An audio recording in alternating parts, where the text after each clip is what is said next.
Na aula de hoje, nós vamos falar um pouco sobre o dízimo, a maneira como Deus estabeleceu para que sua obra, seu trabalho possa ser mantido. Então, como há muita divergência, muita informação errada, né, sobre o dízimo, nós vamos estar falando então sobre como a Igreja Reformada entende a função do dízimo para os membros da Igreja. Nós vamos ver primeiro, dividir esse estudo em 4 partes: o que é o dízimo, a origem do dízimo, a finalidade do dízimo e a validade do dízimo. Validade sim, no sentido de que ele ainda é válido hoje ou ele é uma coisa do passado que ficou lá no Velho Testamento. Então vamos estar vendo um pouco sobre isso. Primeiro, então, estabelecendo o que é dízimo, né? Fazer uma diferenciação entre dízimo e oferta. Dízimo é um décimo, né? Ou a 10ª parte, ou seja, um valor fixo relativo ao que a pessoa, aos rendimentos da pessoa. Nós vamos falar sobre isso mais um pouco. E oferta é qualquer valor que não seja o dízimo. Então, qualquer valor acima de 10% ou abaixo de 10% é uma oferta, não pode ser chamado de dízimo, porque dízimo é 10%. E uma oferta é algo opcional na vida da igreja, quanto o dízimo é alguma coisa recomendada na palavra de Deus. E nós vamos estar vendo isso. Por que nós consideramos o dízimo algo que é recomendado na palavra de Deus? As primeiras referências que nós vamos encontrar na Bíblia sobre o dízimo vão ser em Gênesis, vai ser lá em Gênesis, a respeito de Abraão. Essa é a primeira citação de alguém dando dízimo, entregando o dízimo que nós temos na Bíblia. Nesse acontecimento temos esse trecho aí que fala: bendito seja o Deus Altíssimo, que entregou os teus adversários nas tuas mãos, e de tudo lhe deu Abraão o dízimo. Após uma batalha, ter ganho uma batalha e ter conquistado muitos bens com essa batalha, como era costume naquela época, Abraão então vai entregar o dízimo a um servo de Deus, né? Alguém que servia a Deus. Lembra que naquela época não existia a igreja estruturada, a nação de Israel estruturada. Deus falava diretamente com as pessoas, então ele tinha seus servos. E Abraão, reconhecendo isso, entregou o dízimo. Um outro texto, agora já em Deuteronômio, já com Moisés, onde nós vamos ter então, em Levíticos e em Deuteronômio, toda a regulamentação sobre o dízimo. Notem que o dízimo surgiu antes, de Moisés, mas Moisés vai regulamentar. Então, lá temos uma ordem, certamente darás os dízimos de todo o fruto das tuas sementes, que ano após ano se recolher do campo. Então, essa é a primeira questão que a gente precisa esclarecer. Numa sociedade agrícola, onde a renda da pessoa vinha totalmente do seu trabalho pessoal, poucas pessoas tinham empregados, ou se tinham empregados, todos eram servos, ou quase escravos. Então, toda a renda vinha do que ele colhia, ele vivia daquilo. Então, nisso dava-se os 10%. Obviamente, hoje é diferente, né? Nós fomos olhar para a agricultura, como é o caso aqui, hoje a pessoa não pode, dar os 10% de tudo que ela colhe. Ela precisa retirar as despesas que hoje tem funcionários, são impostos, insumos. Então, ela retira, as despesas, então ela não pode dar da renda bruta. Então, esse é um princípio que eu acho interessante. Nós devemos dar o dízimo de toda a nossa renda pessoal, aquilo que nós usamos, que vem para nós como prolabore, como recompensa pelo nosso trabalho. Então, as despesas que nós temos fora disso, não são matéria de dízimo, não estão sujeitas ao dízimo. A recomendação que eu dou, pessoalmente, é essa. Aquilo que você usa para você, para sua família, que você tira o seu consumo Isso você dá 10%. Isso seria, você deve dar o dízimo dessa parte. Qualquer dúvida, né, pode procurar também, que a gente vai tentar esclarecer mais sobre isso. Mas continuando. A finalidade do dízimo. Por que o dízimo foi instituído? Primeira coisa, dízimo é um ato de culto. E nós temos aqui um texto de Malaquias que diz: roubará o homem a Deus? Todavia vós me roubais e dizeis: em que te roubamos? Deus responde, né? Nos dízimos e nas ofertas. Quando nós devolvemos uma parte para Deus, nós estamos reconhecendo que o todo é de Deus. Então, essa é uma maneira de nós adorarmos a Deus, de reconhecermos que Ele é o nosso Deus, que nós somos dependentes dEle, que tudo que nós temos é providência de Deus. Então, quando eu devolvo 10%, que é o que Deus requer, nós estamos num ato de adoração, é um ato de culto. Nós fazemos isso como um ato de culto a Deus, uma maneira de demonstrar na prática, com ações, aquilo que nós realmente cremos a respeito de Deus. Então, se eu creio que Deus me sustenta em todas as coisas, dando 10% ou devolvendo 10% é uma maneira clara de eu dizer que tudo vem dele. Então, essa é a primeira finalidade do dízimo, a adoração. Segunda, manutenção do culto, do serviço religioso. Aí em Números 18 nós lemos: aos filhos de Levi dei todos os dízimos em Israel por herança, pelo serviço que prestam, serviço da tenda da congregação. Então, esta finalidade, desde o princípio da regulamentação, né, em Moisés, do culto a Deus na nação de Israel, passou a ser uma necessidade para o culto se manter. Então, os levitas, eles não tinham outra renda. Toda a renda vinha do dízimo. Então, essa finalidade do dízimo foi instituída lá com Moisés e que com a organização do culto feito por Deus. Então, o dízimo tem essa função, manter o culto a Deus, o serviço religioso que é prestado a Deus.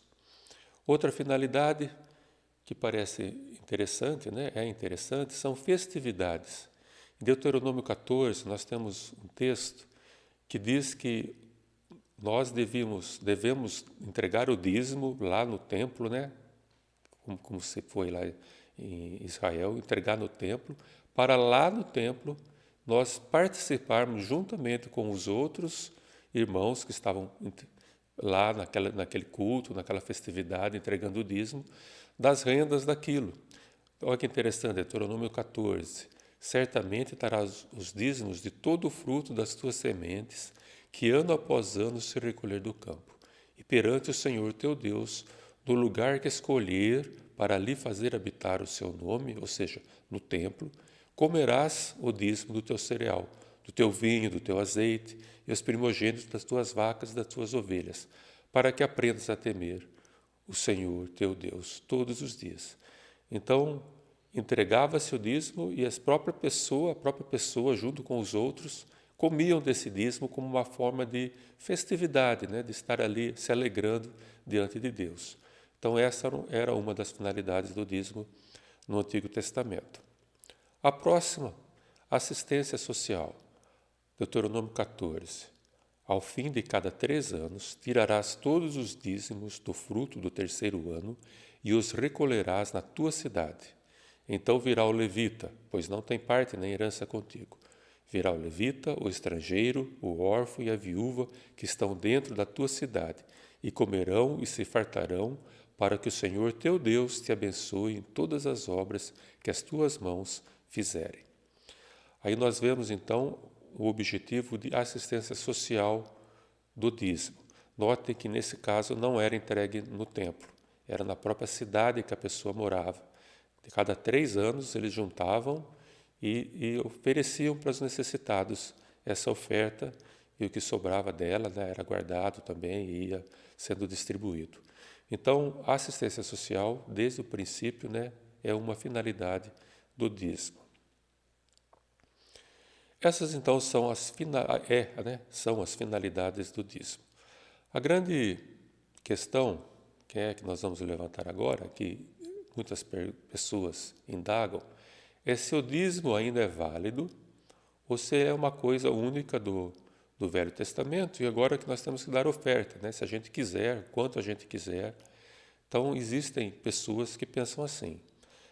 Nós vamos mostrar então agora, tentar ver se ainda é válido ou não dar o dízimo na igreja de hoje, nos tempos de hoje, após a obra de Cristo. Vamos então nesse raciocínio. Vamos tentar a lei, né, do dízimo. O dízimo era uma lei.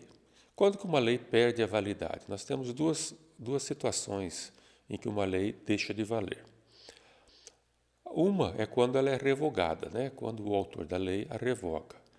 Então, ele diz, essa lei não vale mais. Então, ela está revogada, ninguém mais precisa cumprir esta lei. Outra opção ou melhor, nisso aqui ainda, né? E nós vamos ver se houve ou não essa revogação. Em Mateus 23, Jesus está criticando ali os escribas e fariseus, porque, né, ele diz ali, porque dais o dízimo da hortelã, do endro e do cominho, e tende negligenciado os preceitos mais importantes da lei, a justiça, a misericórdia e a fé. Devias, porém, fazer estas coisas sem omitir aquelas. Jesus aqui está dizendo que não adianta você dar o dízimo e não ter uma vida condizente com a palavra de Deus. Mas ele não está dizendo que não é para dar o dízimo. Ele, na verdade, ele está falando que você deve fazer as duas coisas. Então, você deve viver de uma maneira agradável a Deus, obedecendo a palavra de Deus, e o dízimo deve ser uma consequência dessa sua vida de adoração a Deus.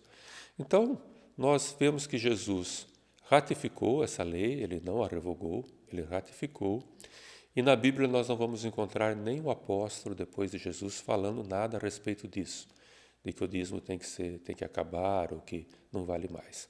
Então, por isso nós cremos que essa lei não foi revogada, ela está em vigor ainda hoje. Então, por esse motivo, ela ainda deve ser mantida. A outra questão é da caducidade, né?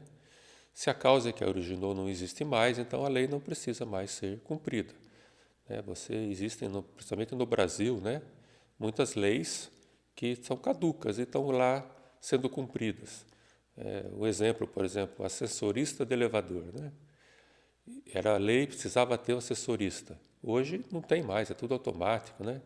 Mas está lá, existe essa lei ainda. Então, é uma lei que caducou. Hoje ninguém mais respeita ela. Então, nesse tipo de coisa que eu estou querendo dizer. Não tem mais sentido, não tem mais finalidade, então ela está caduca a lei. Então, ela não tem mais razão de ser cumprida. Será que essa é a situação nossa, né? Manutenção do culto. Primeiro, finalidade do dízimo.